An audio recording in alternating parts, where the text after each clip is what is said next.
அவங்க நம்பர் கூட கொடுக்கட்டா? அவ்வளோ எல்லாம் ஒரு நம்பர் தான். அப்புறம் அந்த நம்பர் கொடுக்கணும். இந்த நம்பர் ஒரு வீட்டு வேற எதுங்க?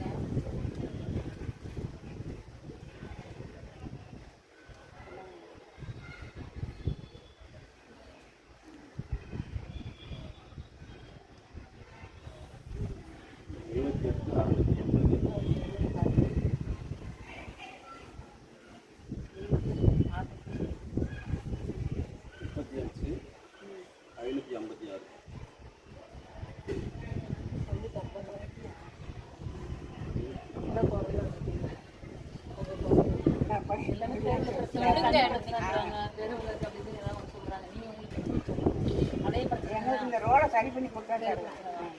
இப்போ இந்த குழாய் போடணும், இப்போ தான் குழாய் போடுறாங்க. எங்களுக்கு வந்து இந்த வாய்க்கால் எடுக்கிறது 3 மாதத்துக்கு ஒரு தான் வாய்க்கால் எடுக்க வர்றாங்க. அங்கே வந்து பூ பூரா வீட்டுக்குள்ளே தான் வருது. தண்ணி வந்துச்சுன்னா மழை பெஞ்சுன்னா தண்ணி பூரா இங்கே வருது. அங்கே அதுக்குள்ளே பூ பூரா